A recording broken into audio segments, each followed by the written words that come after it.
I don't think it would work for the Cardinals here. And that'd be really weird.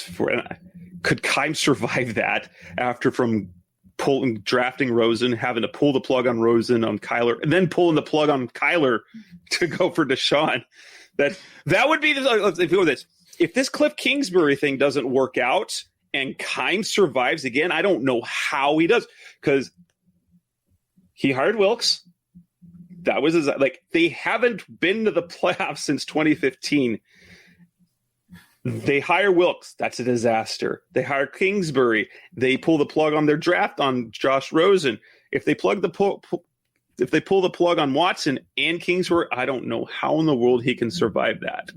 It would just be, he's got to kind of stick to a plan he believes in and go for it. And I think as a franchise and as a fan base, it would be very hard to sell a fan base, even though Watson's great, to then give up on your young star quarterback who is becoming a star. If you look at Rookie of the Year, Pro Bowl in year 2, almost got the Cardinals the playoffs.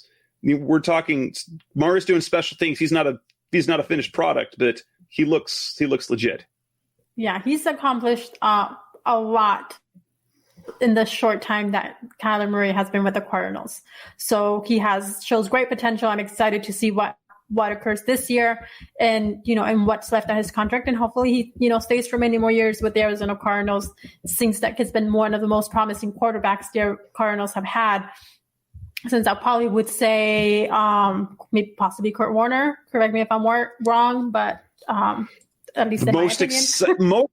Warner obviously was something special, but you go back, you have the excitement that you had with Jake Plummer, even though Jake Plummer wasn't nearly as good. Yeah. Right. I know we're running here, close on time. And we want to go ahead and ask you about Dak Prescott and the Cowboys. They've reached a 4-year deal for $160 million. So after weeks and weeks and the whole, situation with Dak Prescott going down on, injury for the season, for last season, and now he will be returning to the Dallas Cowboys because that was a huge question mark. And they were had not come to an agreement, and that's just been the news now. And there were also rumors that it seems like Jerry Jones and Cowboys were also interested in obtaining Russell Wilson and maybe working something out there. So Dak Prescott back with the Cowboys could not be any more happy for him after that, horrible injury that he did suffer.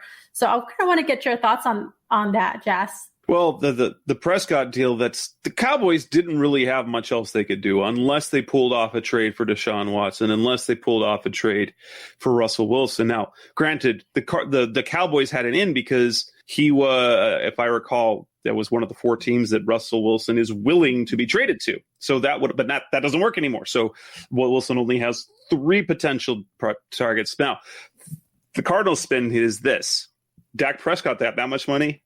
Kyler Murray is going to be up for a contract in next year or the year after. He's going to set a new record. We're looking at Cardinals going to have to pay Murray $40 to $50 million a year. They're going to probably have to pay him $70 million, $75 million in a signing bonus. Dak got 66, which is the record right now. Outdid Russell Wilson's. And so, for Dak Prescott, it's fantastic. He has been everything that you could imagine a Cowboys quarterback being. Kind of the same scenario as Tony Romo. He's done everything he could himself, and because the team built around him, it hasn't quite been enough. So it'll be exciting to see what happens this next few years with Dallas. But the one thing that you do need a quarterback. Dallas had to get their quarterback. They had to keep their quarterback because what else were they going to do? Otherwise, they are not a team that likes to go backwards. And so they had to do it. Dak's got paid. He's good. Is he as dynamic as now? That's the thing is, you see these quarterbacks. He's like Kirk Cousins, who set a record for contract. You got Jimmy Garoppolo, a major money. Heck, Sam Bradford got $20 million from the Cardinals in 1 year. And yeah, little bit of vomit. he got $20 million for 3 games. And so he might not be the best quarterback, but how the market works, he had the leverage, he had the situation. And so that's what it was worth. You were going to pay him. You were going to have to pay him more than $30 million a year, no matter what, because that's what he got paid on the franchise tag. Once you tag someone, you can't ask them to say, no, you're going to take less, because you've already said you're willing to pay him that much per year. So if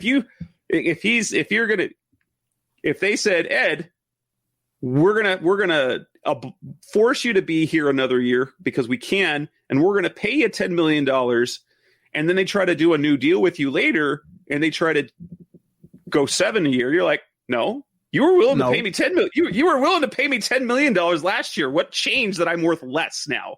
Should not be going backwards whatsoever. No, that's not how that works. Like that's not how that works until you hit the back end of your career. That's the only time that happens where you're bad. And Dak Prescott is neither old nor bad.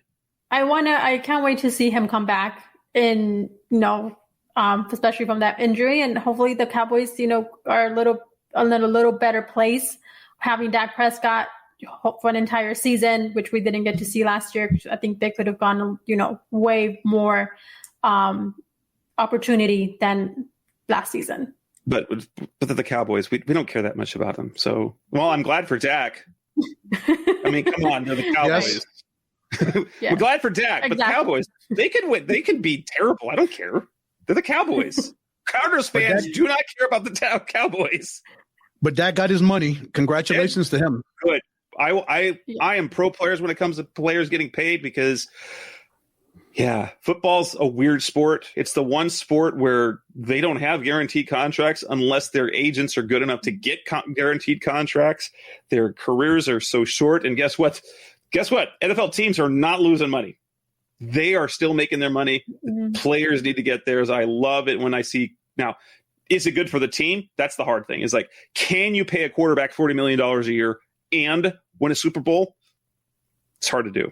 Because what we've seen is either that young quarterback who's hit that sweet spot in year 3, year 4 before he gets paid, or it's an older quarterback who is actually taken a little bit less, aka Tom Brady did for many years in New England.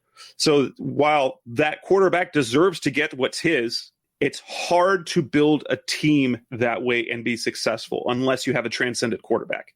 So with that, I know we have to let you go. This is my last question, I promise.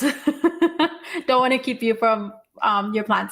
But with that being said, and the situation with what happened last year at the draft, I have to go take it back, and this is where I'm going. Ed probably knows Green Bay Packers, Aaron Rodgers, and Jordan Love in that situation there. Aaron Rodgers. I mean, good for him on this year. And I think that was the Packers looking too far into the future. But I mean, if you think you've got the next quarterback on your roster, look, they drafted Aaron Rodgers well before Brett Favre was ready to move on. And they actually said goodbye to Favre before he was ready to say goodbye. And that's when he ended up on the Jets that one year. And so as a football team, you have to take that look. Now, is Jordan Love the quarterback of the future?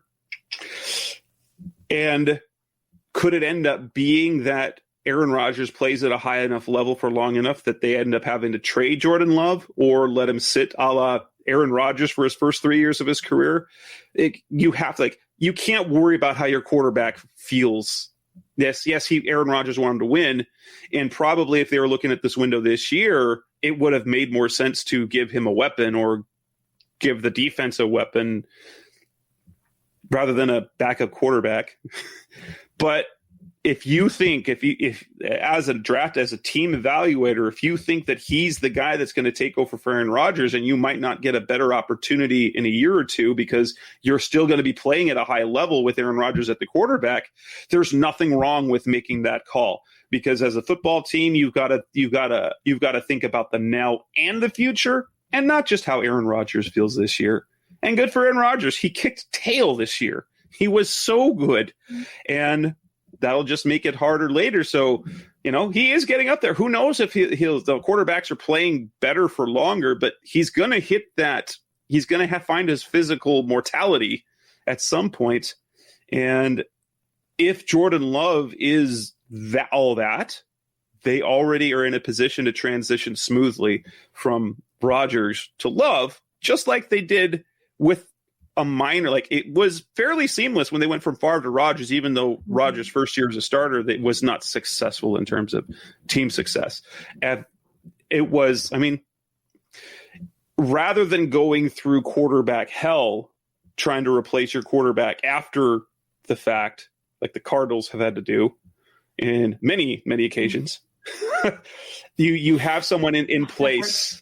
Yeah, yes, you have someone in place. And to tell the truth, that Tom Brady and the way he played, because they drafted Jimmy Garoppolo to be his replacement. They drafted Tom's replacement like 4 different times, but it felt like Belichick was ready for Jimmy Garoppolo, and just Tom Brady kept playing well enough that you couldn't move on from him, and which led to Jimmy getting the starting job in San Francisco. So, and now New England's in a mess. So it doesn't always work out, but as a team, you got to do what's better for your team now and moving forward. If that means getting your starting quarterback a year or 2 early, so be it, because we know how bad NFL teams are when they don't have a starting quarterback. Yes, indeed. Definitely. Well, Jess, I know, it's time to let you go. And I just do want to say thank you so much for coming on and being part of the show tonight and talking NFL and, delivering all of this great talk and information to our listeners. All right. Thanks. I appreciate being able to come on and talk a little bit more, because I like talking Cardinals. Clearly. Yes, and we'll definitely have you on as the season, free agency and the season approaches. We'll have you on again soon. All right. Jess, thanks, guys. Jess, give everybody your social media handles. How can everybody get you on social? Well, the site, easy, is cardswire.com. You can find me on Twitter at Senor Jess Root, SENOR, my first and last name.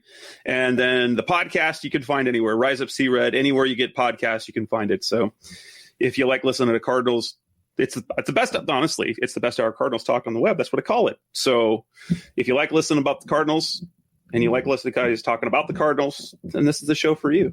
There you go. Go listen. Follow him. Thank you, Jess. All right, take it easy, guys. Have a good night. Great stuff by Jess. I can just keep going and deeper into, all that knowledge and everything that he knows and has in that brain of his, everything football. If anybody's locked into the Arizona Cardinals, it's clearly Jess Root. Judging by what he just gave, he just absolutely spewed out so much information on this football team. My goodness. I feel so much smarter now. Yes. I'm like, oh my goodness. I'm like, it's so much great stuff. Definitely. He is he's a walking Cardinals encyclopedia. Yes. I was just thinking that in my head, Ed. You totally read my mind. He is. Oh my he totally gosh. is. What a great guy. I love that guy. Good dude. Yes. Oh my goodness. I can just sit and talk football with him all night. Really. All right. So we talked NFL. My goodness, so much action there. And going into free agency is this coming week, Ed. It's going to be crazy. The new league year is finally here, and free agency. A lot of guys are going to change teams. This should be very exciting, and we'll see what the NFL finally sets their salary cap at, and then teams will be able to figure out what they want to do with their free agents and who they want to bring in and who they can and can't sign based on those numbers. Definitely. It's going to be a very exciting time. So I know, with not having the football season now, I know many of our wonderful football fans are going through withdrawals, just like I go through my baseball withdrawals. I can only imagine, I know what they're feeling. So this is a time too where they can kind of get a little bit of, football activity and what's going on, some of that action and what's going to, kind of get a little bit of, preempt of what's to come for the season. So I'm curious, even myself, and what's going to happen, because there's still so many, things in the air with football, with the new league year starting, and then we'll then go into a few months down the road, then training, with the training camps and all of that. And then we Yeah. have the football season starting all over.